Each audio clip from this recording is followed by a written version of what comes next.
Hey guys, Ivan here, and in today's video we got a couple of very interesting bodybuilding topics to go over. The first one, the one we're starting with, is about the current, let's say, best classic physique competitor in the world, I would say, Mike Sommerfeld.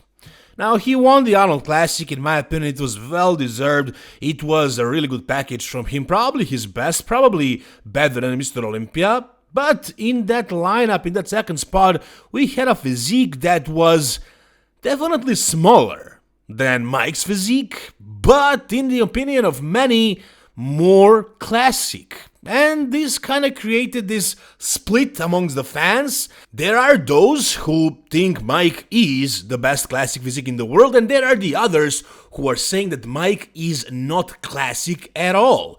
That he is the best bodybuilder on that stage, but that he is more suited for 212 or bodybuilding, and that he is simply not the best representation of what classic physique should be. As you guys saw in the title of this video, we're gonna hear what Tyler Mannion actually thinks about it. He's the vice president of the IFBB and head judge as well. But before we get to that, let's actually see what Mike wrote, let's say in his defense, when he posted this photo right here. By the way, this photo looks absolutely amazing. I know a lot of people are saying that his waist is not small, but I kind of disagree with that. It's not the smallest waist on that stage, in my opinion, in classic physique. But it's not a wide waist, guys. Come on, it's a pretty small waist. And also, do I think his physique is classic? Well, I do think it's classic. Do I think it's the most classic physique of them all out there? Let's say out of top 10 Mr. Olympia classic physique competitors, I would say no.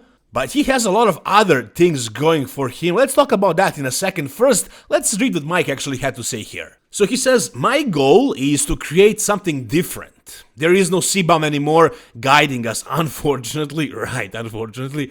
We have to find our own way to perfection, and I know what I gotta do to become my personal best version.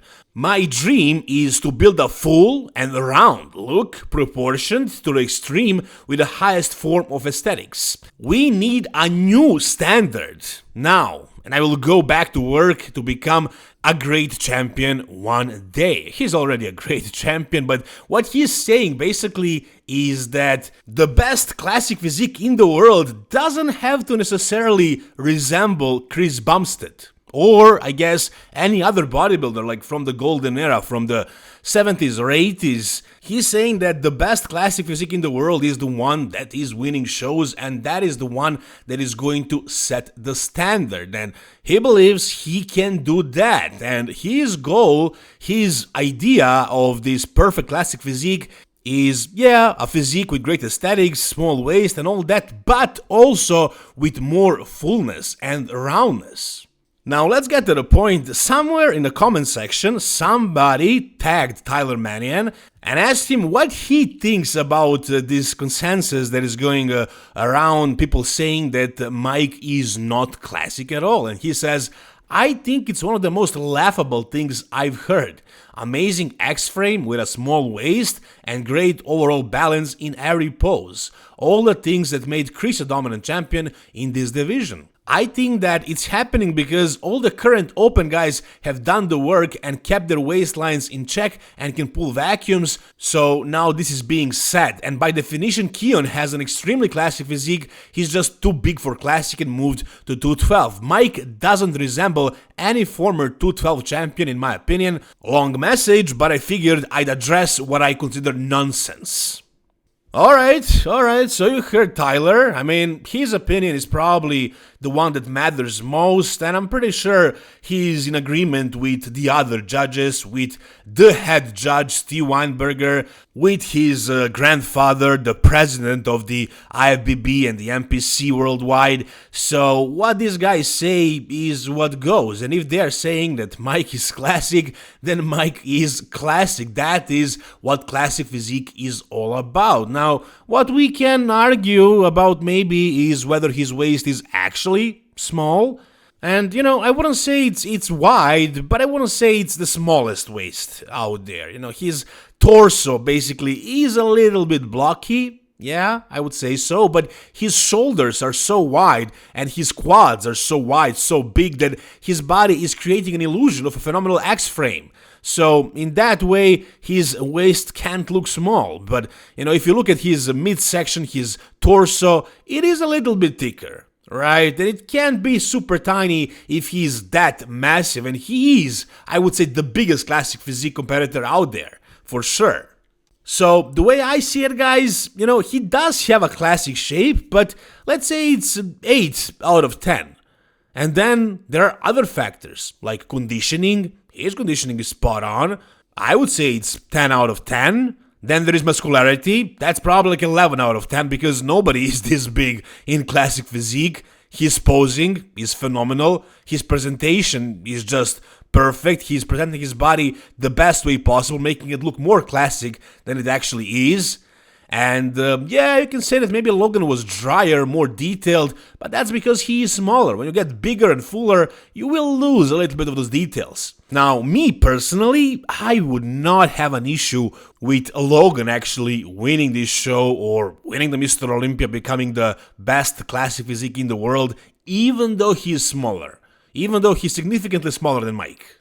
I am well aware that the size is a huge factor, even in classic physique, but what does it even mean to be classic? I would say that's intangible. It's hard to explain what it actually means. The way I see it, it's something you either see or you don't see. It's the sort of aesthetics that a competitor either has or doesn't have. It's the shape of the muscle, the bone structure, the proportions of the size of the muscle to joints. Maybe I could actually pinpoint exactly what classic physique is, but do I really need to? I think we can all see it. When you see it, you see it. When you don't see it, you don't see it. And is Mike classic? Does he have those perfect classic lines? I would say he's pretty classic. Not super classic. There are guys who are way more classic than him. Not way more, but more classic than him on that Mr. Olympia stage. And again, what do I see as classic? It's a certain look, basically. Certain aesthetics. Again, it's really hard to quantify. Probably all the classic guys who can make the weight have, a pretty aesthetic physique, but there are guys who are more aesthetic and less aesthetic, more classic or less classic, and I would say Mike is not the most classic guy out there. But again, he has the muscularity, he has the conditioning, he has the presentation, and all those things are phenomenal. It's only his classic shape that's not exactly to the level of some guys like, for example, Logan Franklin. So do I agree with Tyler Mannion? I mean, if that's how they see classic physique, that's what they made classic physique to be, then that's the way it is. We can complain as fans and say that we want the classic factor to be the biggest factor, far more important than conditioning, presentation, and muscularity, but that's not how things are, and the way things look right now, it seems like Mike is going to be winning the Mr. Olympia, and he is going to be the presentation of classic physique, unless some of the other guys who have more of a classic look actually get close to him in terms of conditioning, muscularity, and presentation. If that happens, I can see him losing, but the way things are right now, he is the most dominant classic physique. You guys tell me what you think down below. Alright, the next thing we got is the Nick Walker versus Bob Cicherillo drama that still continues, yes, and it's not only this post, it's actually a couple of stories that Nick made about Bob, so you're gonna see that in a second. Before we get to that, let's take a look at this photo that Nick posted. It's a side chest pose of him, and he says in the caption, looking like 8. Of course, he's talking about Bob, who said that he's going to present him with the 8th place award. And as you can see in this photo, Nick is actually looking pretty phenomenal, honestly. Like, the conditioning is coming along very nicely. Look at the glutes, they're definitely in. The hamstrings, the quad, side quad looks detailed, looks shredded. I mean, for like 8 weeks out or so.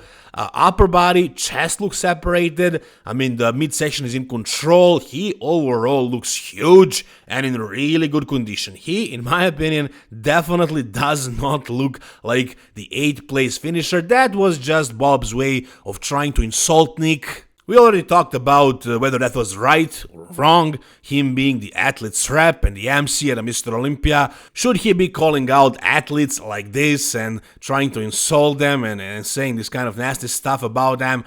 I don't want to repeat myself, but basically that athlete's rep position is pretty much made up position. He doesn't do anything, so I don't think it matters if they remove him from that position. As far as him being the MC, I don't know, man. I don't like that. I mean, I don't like him. I don't like an MC calling out athletes like this prior to the show. I mean, it looks unprofessional. It's not like he's gonna judge them, yeah, but we all know he's well connected with the Olympia guys. I'm sure he is in good terms with the judges, with everybody, with the federation, and if he is calling out athletes like this, and he's, again, on paper, the athlete's rep, it's not a good thing. It's definitely not a good look. I think he should at least apologize publicly.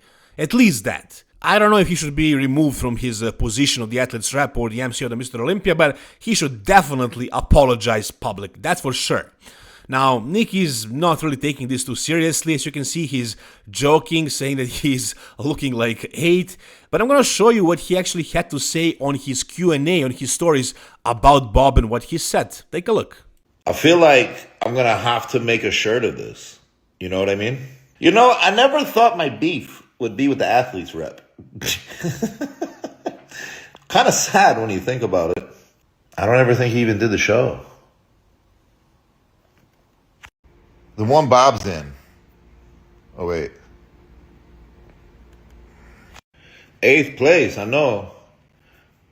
What's funny is they don't even announce 8th place. Duh. All right. So, yeah, Nick is right. They don't even announce the 8th spot. They start from 6th, and Bob should know that. But, yeah, he made a mistake, I guess, with that. And as far as Bob competing at the Mr. Olympia, for those of you who are curious, Bob actually did compete at the Mr. Olympia. It was in 2002, and he took 18th. I don't know if they were actually placing these guys above 16th, or it was just like top 16 and then everybody else was just lined up randomly, and whoever wrote this for Wikipedia thought that he was 18th, but he didn't place, or he actually placed 18th, and I mean, that's not much better, 18th spot, but hey, he got to the Mr. Olympia. He started competing in 81, and he turned pro 20 years later. Man, he was persistent.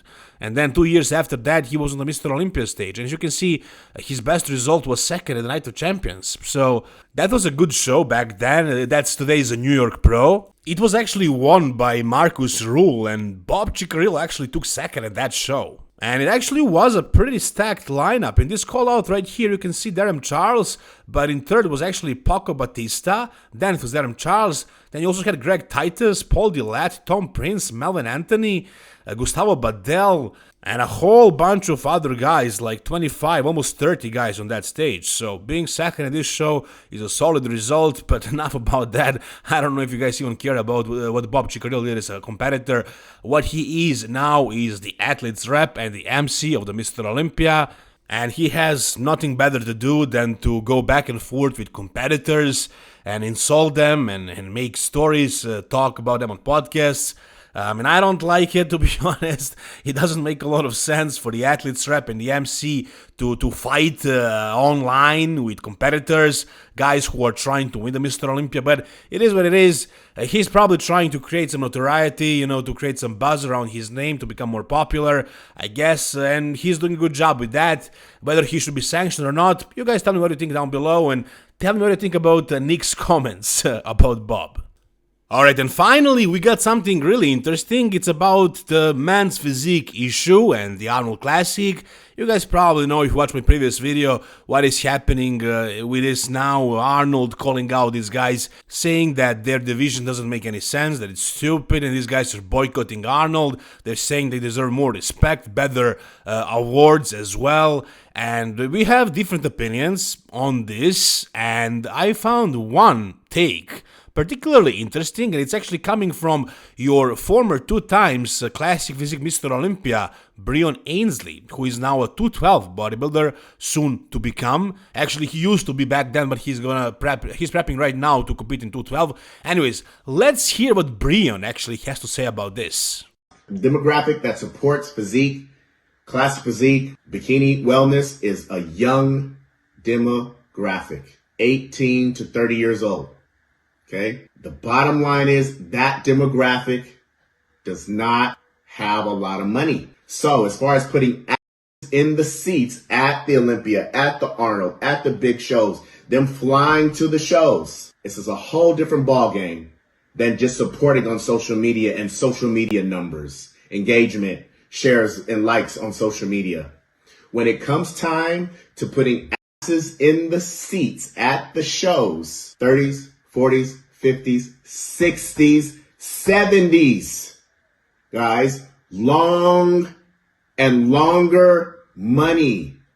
Alright, so you heard it, and to be honest, I can't say that Breon is wrong. It does make sense what he's saying, and Ali actually did say in that video that he made it, he's getting a lot of traction, he's getting a lot of views and on social media and stuff, he has a lot of followers, but the truth is, those followers, they're probably not hardcore bodybuilding fans, and it's probably only hardcore open bodybuilding fans who are actually going to these shows and paying for the tickets. I mean, Arnold Classic is not even charging for the live stream, but a lot of people actually come to the expo, and I'm sure there is a lot of people who are there because of the influencers and physique guys, but as far as the show itself, it's true, it's probably all the demographic that is actually following open bodybuilding. So yeah, I can agree with this. These guys are not that important, but do I still believe they deserve more respect and maybe better prize money?